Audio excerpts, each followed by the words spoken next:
I was born in Czernowitz, that's Romania. It was, before World War I, it was Austria. So we speak more German than Romania. And we lived in the city for, I was 17 years when we left to the camp. My mother was a seamstress and my father was a tailor. And they worked together. And we went to school.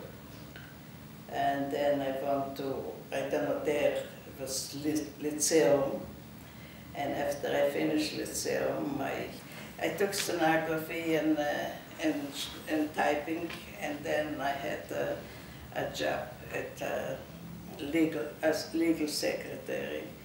And I worked there till the Russian invaded. That was in 39, 40. And so I went back to school to learn Russian.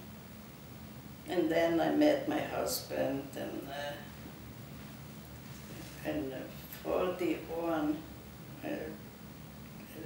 41, June 29th, I supposed to get married, but the German came in and the Nazis, I will not say German, the Nazis, because there is good people between the German too.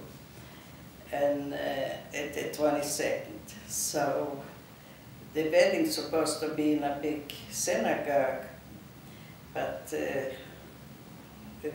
they burned the synagogue, and they killed all the rabbis there and everything. So we had a neighbor, a rabbi, and he came in and we got married because we saw, we don't know where we will be, so we want to be together. We couldn't go out from the house, the German didn't let us. Then they let go for a few hours during the day, but we have to wear the Star of David and some police came in the street where we walked, and they stopped us and they put us in jail. Did they say why, or is it just because? But at that time you don't ask why. So I was there day and a night, and Grandpa was 5 days.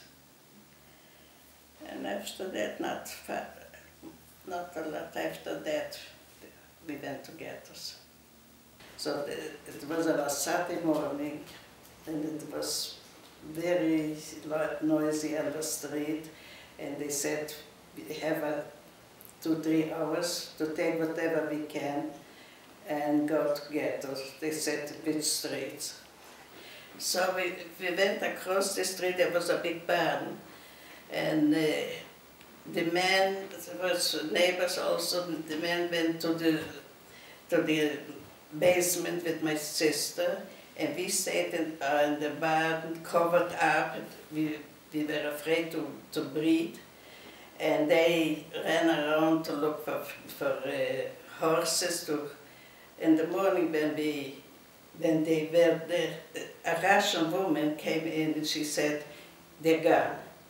So we went out from the barn and we went into the ghetto. There were a lot of people that were there. They shot them. And the house where you were staying, they shot that up? She's reminded me because when they came in and we weren't there, they started shouting in the hall and on the bed. It was a mattress, it was a straw covered with something there. And nobody was there, but because we were in the barn, but in the ghetto, whoever they found, they killed. So if you had stayed there, you too would have been killed. Absolutely.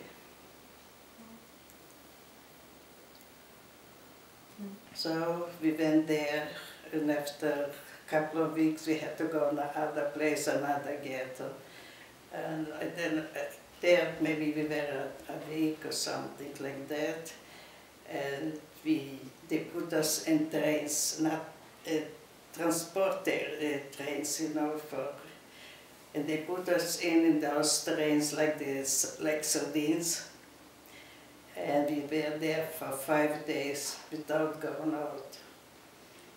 And somebody had a violin that they wanted to Oh, try? this is Esther's husband, and we were in this train, and the train was stopped, and people came from the village to the train, and he could look out, and he had a violin, and he gave him the violin for some bread or something.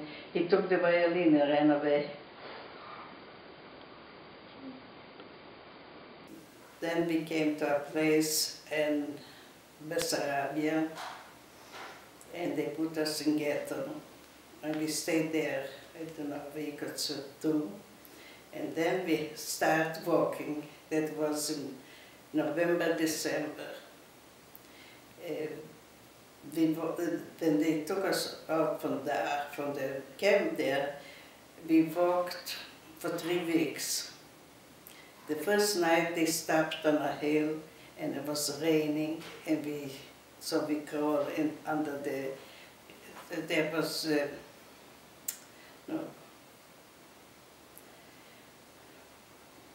carriages, whatever they call it. And in the morning we had to pass a bridge over a little river, and from the rain the bridge was covered, so we had to go in the water till we came to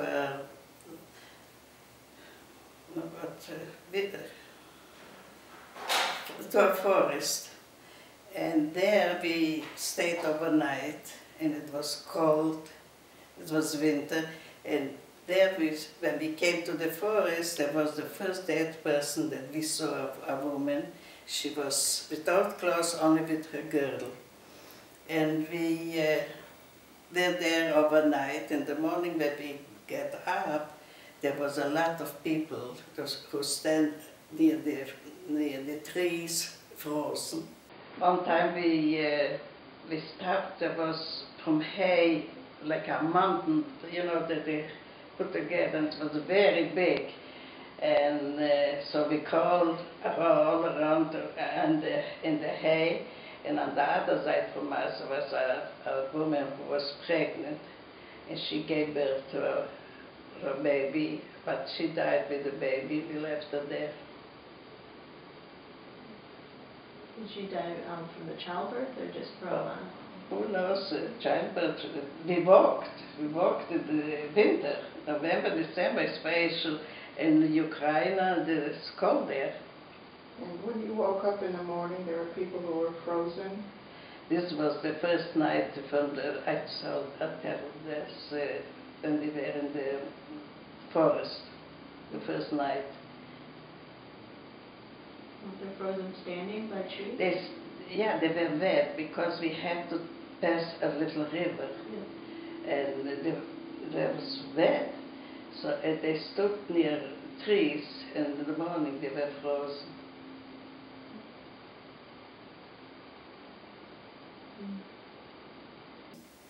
So we had to leave. We left, we walked on fields with, we didn't see people at all. Without food and without drinks, we used to pick up pieces of ice from the earth there. And so wherever we came, wherever we had to stay overnight, there was dead people. Do you remember any of the names of any of the ghettos or anything like that? What, the name of the ghetto? Were there names to the ghettos? Or? We were in a Ukrainian village, Baitovka. It was not far from Kiev. And then we were in Balta, a little city. But it wasn't named because we were in bars. Oh. It wasn't like Auschwitz, thanks God, we didn't have the ovens, but not too many people survived. And we walked and walked, And my grandmother, she was 72 years old. She died walking, so we put her on the field and we covered her with her coat and we had to leave. So we left, and wherever we came, sometimes at the open field we stayed overnight, sometimes in some barns, and there always was dead people. After 3 weeks we came to a village in the Ukraine. It was Wojtowka, the name. And they put us in a barn, open windows and open doors. And it was 150 person in this barn. And it was snowing, the snow came in, covered us. In this barn, my aunt passed away and my uncle away, cousin. And then from 41 till 44, we were in concentration camp. We came in this barn, 150 people, and we came out, was 30 something. Always dead people where we went. Do you mind talking a little bit about things that happened in the camp, or is that a little much for you?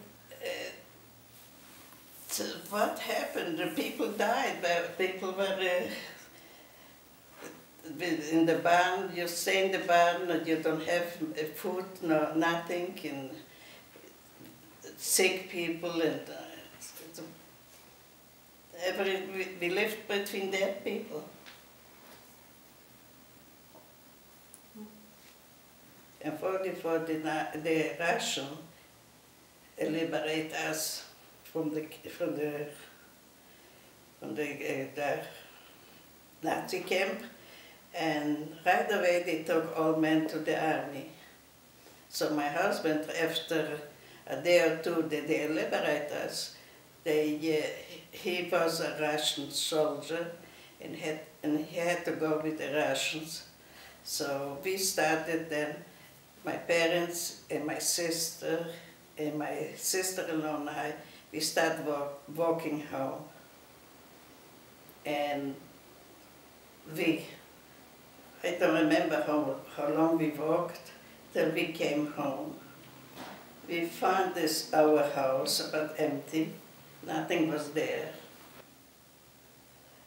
I was working in a factory, and on time they want to take together young people to send them somewhere to Russia to work in the forest. I don't remember where, and I was on the list too. So I was sleeping where I worked, and I didn't go home till it went over the thing. So you were on a list to be deported someplace? Not deported, they took together the people and sent them. Yeah. And that was after the war. After Yeah, after the war. They just put you on a list to go work somewhere else? There was a man who was from this district, from this part of the city, from there, and he told my father that I am on the list. So I was staying there in the factory that I worked. Well, they were going to separate you from Grandpa? Not only Grandpa, there was Grandpa and Grandma and Nina. Mm. And if you go to Russia, you don't come back, especially where they sent to work.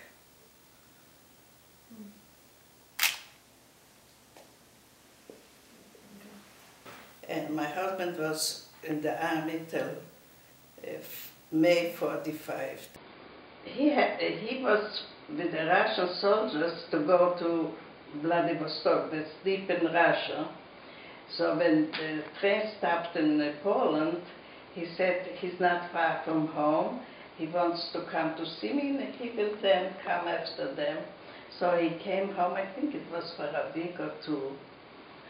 No, he didn't go back, but so he was hiding at his sister's house. And at that time, the Russian let go the Polish people back to Poland. So somebody made papers for us that we're Polish.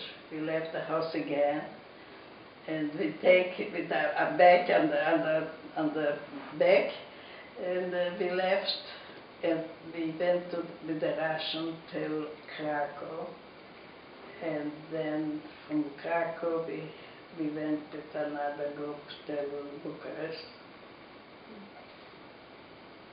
From Bucharest we went to Israel. And that's where you stayed until... In Israel we stayed for 13 years, and then we went to New York for 11 years, and from 72 we're here.